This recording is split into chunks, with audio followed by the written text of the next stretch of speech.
Hi everyone, welcome back. So today's posture that we're going to explore is Cobra, Bhujangasana in Sanskrit. And Cobra has many versions actually that we can try out and just see what suits us really. It's a gentle back bend, and we will begin by taking Sphinx and we will go from there. So with this posture, I really want you to check in with your body, notice how the sensations are, what are you feeling. It is a back bend, so you may find that if there's any impingement in the lower back, lumbar spine, then come out of it or release further back. So to just notice where your edge is, and we never want to come to pain in yoga. We push ourselves to our edge, but pain is a different thing. So yeah, just notice, because back bends can be strong. So just listen to your bodies. Okay, let's go. So to begin, we're going to take Sphinx posture. So coming into your prone position, laying on the belly, we're going to find the foundation. So arms are parallel, forearms are down on the mat, and the thumb side of the hand is really imprinting into that mat to create an even palm width on the mat. And then we're going to make sure that our elbow is directly under the shoulder so that the arms can remain parallel. The pubic bone is resting onto your mat, and the backs of the feet are doing the same.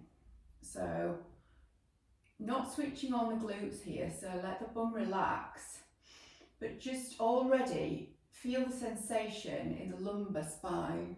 So feel that gentle back bend, and if there's any impingement or any kind of pain, we can always lower, or we can actually come out of it.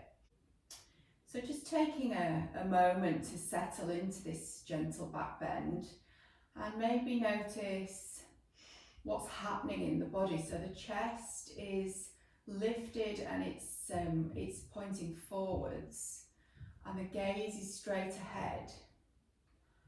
But there is some kind of contact through the belly, the pubic bone, the thighs, the backs of the legs, the backs of the feet. They're all planted into earth. So we're switched on, but we're not clenching here. Okay, so listen to the breath.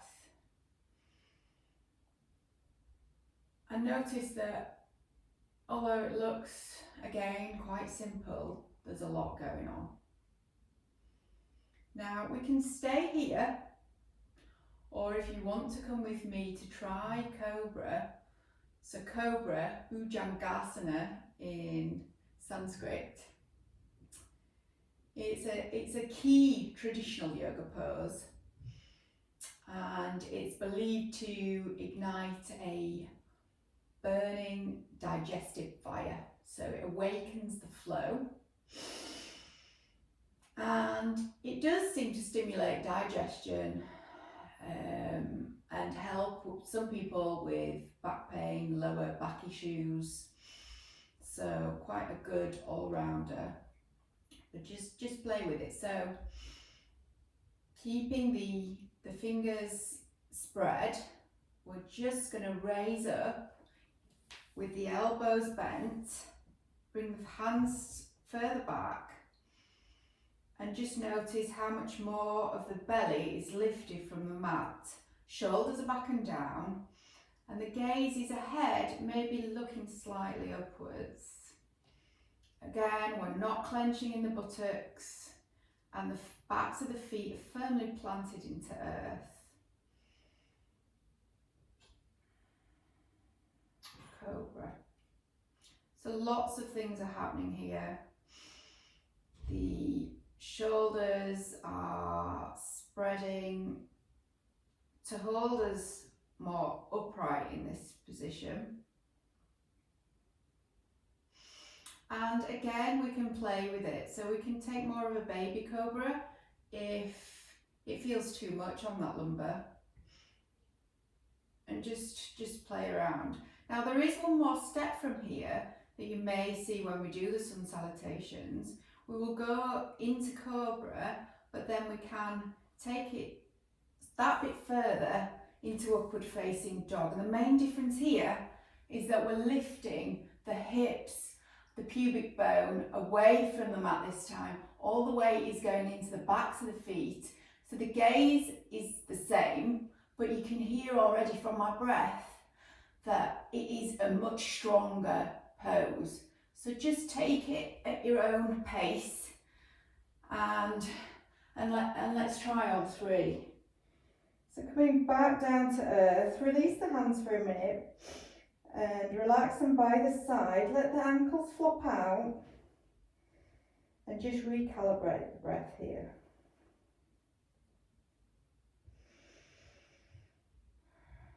And it's one way to determine how much we're working the body when the breath starts to speed up.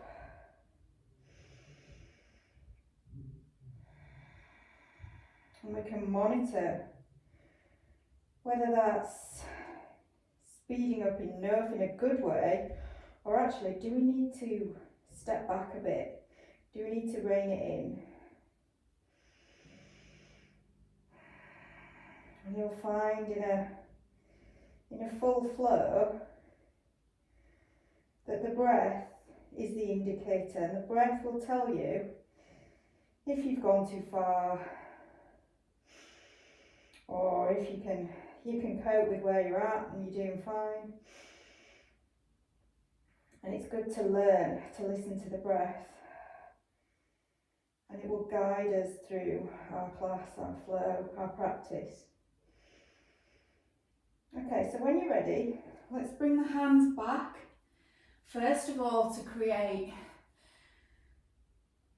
that Sphinx posture, so the Sphinx marching in Egypt, guarding over all the pyramids. So it's a strong posture. The elbows are directly under the shoulders. The shoulders are back and down away from the ears. The nose is pointing straight forwards, and we can feel that gentle bend through the lower spine. The legs are switched on, however the glutes, we're not clenching them, and we're just planting the backs of the feet into the mat. Sphinx posture. Okay, so to go up into Cobra, if you want to come with me, we're just going to walk the hands back slightly so that we can push into the ground through all fingers and palm, keeping a bend in the elbow and just feeling the difference. So that's slightly more of a bend in the back. So play with it. We can lower slightly, just find what feels good for you. Same going on in the legs, the backs of the feet are planted into the mat and the glutes are soft. Now we can stay here, or if you want to try upward facing dog, it is a strong posture and we won't stay for long, but we're just going to push even more into the palms of the hands, lifting up, rolling shoulders back and down, raise the gaze slightly. So we're looking up to the corner of the room and just feeling actually the back bend. For me, the sensation's not quite as much, but there's a lot more going through the shoulders and the breath is starting to quicken. And we'll just take one more breath here and we'll lower back down, taking it back onto the mat. Well done, resting here.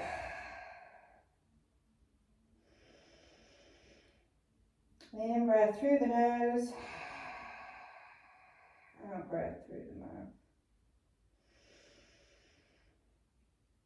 So we'll just take some releasing breaths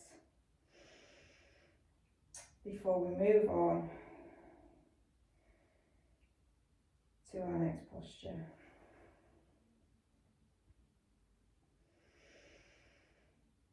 So when you're ready, let's bring the hands back to the side of the body, bending the elbows. We're just going to press through the palms to take us back up to our all-four position that we've visited numerous times now this month. So find your foundation, spread your fingers. Make sure that the wrists are stacked below the elbows and the shoulders. Crown is pointing forwards and tailbone reaching back, and we have our tabletop position. Let's do a couple of cat-cows with your own breath. So in breath, dropping the belly, raising the gaze. Out breath, tucking the tailbone. Releasing the head, doming through the shoulders. Taking it at your own pace with your own breath. In breath, 2. Raise the belly. And out breath. Okay. So from here we're going to revisit down dog. So remembering the fingers are really spread so that the weight is going through right to the tip of the fingertips, the palm of the hand. We're just going to walk the hands a couple of inches forwards from our tabletop. Then we're going to tuck the toes. We're going to spread all 10 toes out wide and feel the mat underneath the soles, balls of the feet. Okay, so we have our foundation. Remember, shoulders are switched on because they're going to take some of the weight. And then we're going to raise the tailbone, lift the knees, and take it slowly and gently into our downward facing dog.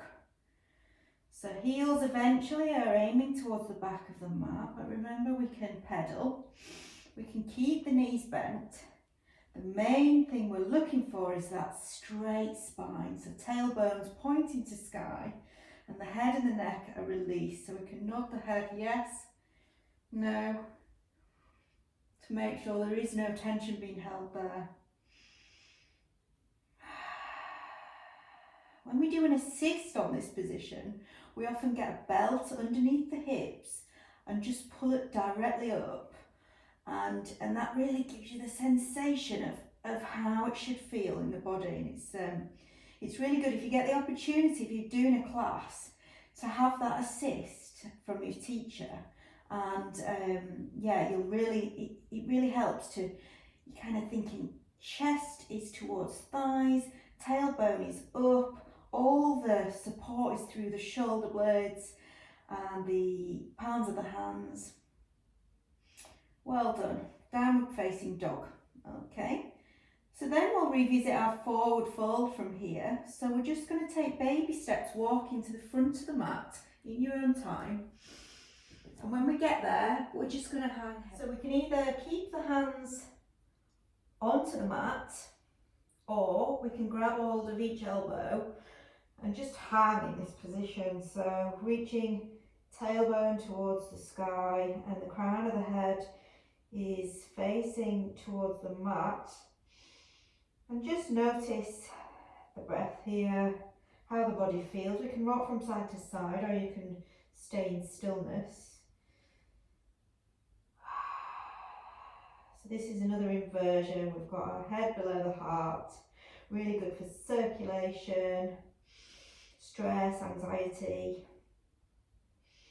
And it's a really good awakener.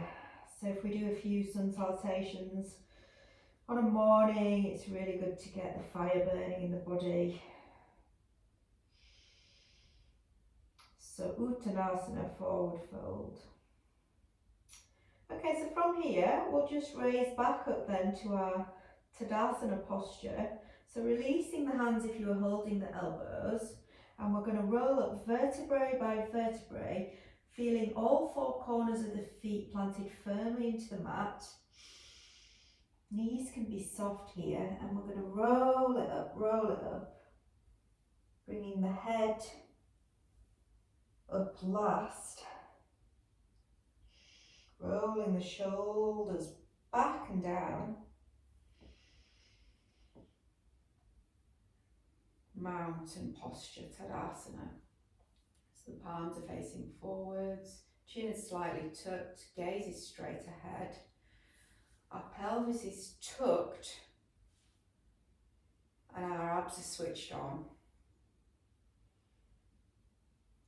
Well done for today. Namaste.